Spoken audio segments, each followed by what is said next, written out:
Hello everyone, this is Jason from Primetime Aquatics. We have Joanna here. Actually, it's Joanna from Primetime Aquatics, and we have Jason here as my special guest.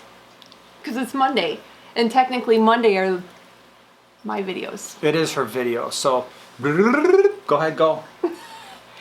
Hey everybody, how are you? Happy Monday, or whatever day you're watching it.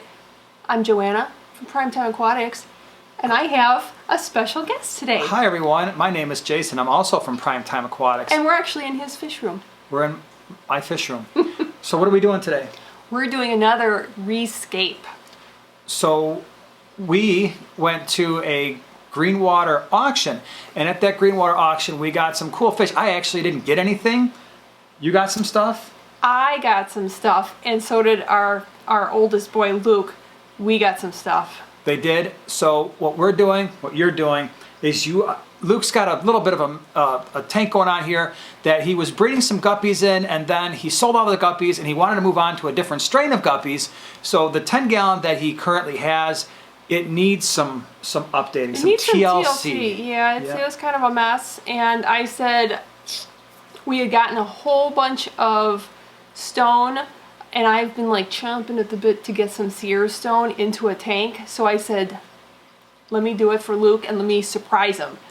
Yes, and Luke's response to that when we said, hey, Mommy's going to rescape your tank, I was like, okay. He's 15 now, so that's kind of the response he gives for most of the stuff.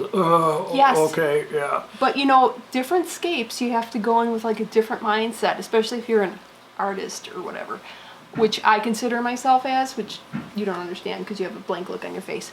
But when you start out a scape, you have to have kind of like a vision, you know? Are you going to go for a scape that highlights the fish? Or are you going to try to get a scape, whatever you're doing back there, I don't know what you're doing, a scape that maybe highlights the decor, like wherever you're putting the tank? Or, this was my first one that I actually did the scape in the, my only motivation, my vision, that's what we'll say, my vision was who the tank was going for. So it's all cleaned out except for I have 2 plecos, a few snails, and a couple of fancy snails with the stripes. They're still in there. And it's kind of funny, with the reflection on the glass, it looks like Ricky is in the 10-gallon tank, which is pretty funny.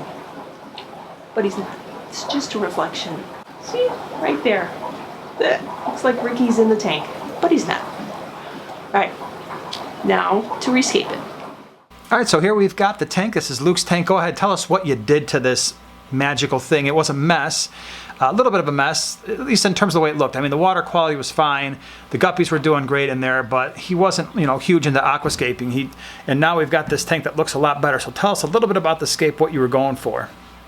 Well, for this tank, I went for simple and fast, because when I do a scape, sometimes it will take hours, right? Remember some of the tanks? I've learned just to let you do your thing, walk away, and then let me know when you're done, and I'll just keep the video going. So I said with this one, I'm not going to spend hours doing this tank. Absolutely not. So I was so excited to use the Sierra stone. So I got a number of pieces, and I'm going to tell you that I started with a very specific shape that I was looking for. But my favorite shape rock to use is a triangular shape, because it has a lot of like substance, and it really bases the scape, and you can just build off of that. So I once I set that back the largest stone, I basically did three lines of rocks, and then I used the manzanita wood in the middle. It was kind of, I was going for like a on the road to Mordor look, feel, because Luke is all about Lord of the Rings. So I knew he didn't want a really happy looking, sparkly glittery tank.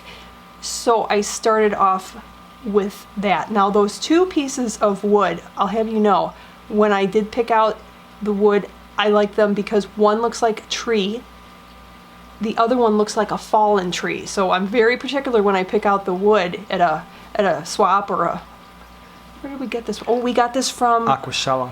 We got this from Aquashella. Yeah. Pet World. So Pet Pet World. World, based in Kansas. I'll put their information down in the description below. But yeah, they supplied us with a lot of the wood and the rocks and gave us a little bit of a discount so we could get some of this stuff done. So we appreciate that. So we're going to put their information down there. They do have a retail store in case you want to learn more about them and you're in the area.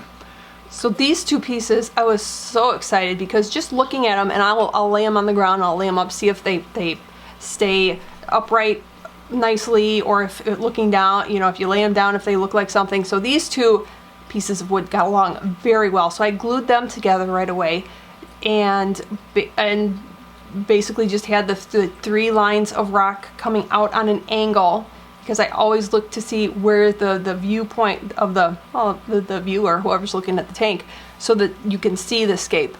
And then I use very, very minimal plants. I have a couple of, I think I have a crip, and You got a crip in there, you got a Java fern, that's right. and then the hornwort.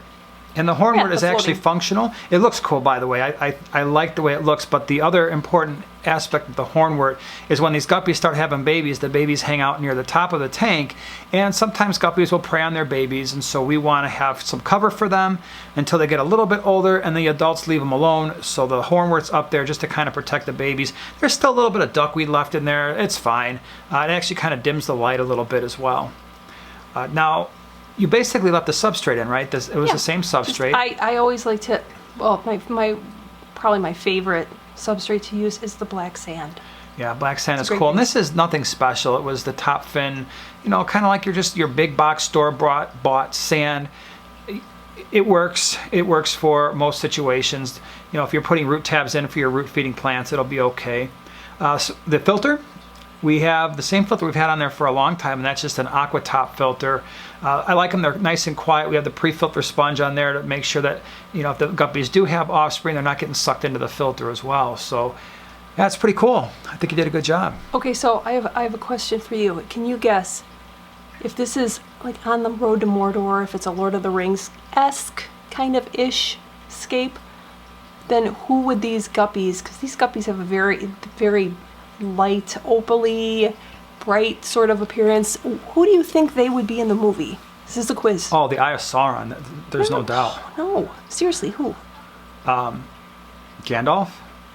No, Hobbits? there's only one Gandalf, and there's a bunch of guppies. There could be a bunch of Gandalfs. The elves. They're supposed, you know, like yeah, Liv okay, Tyler and yeah. the gang. They're all wearing white, All right, and they're so very the elves. pretty. And the fish are awesome. They're albino guppies. They're not any particular special strain. We have a guy in the Greenwater Aquarium Society who breeds these albinos, which I like quite a bit.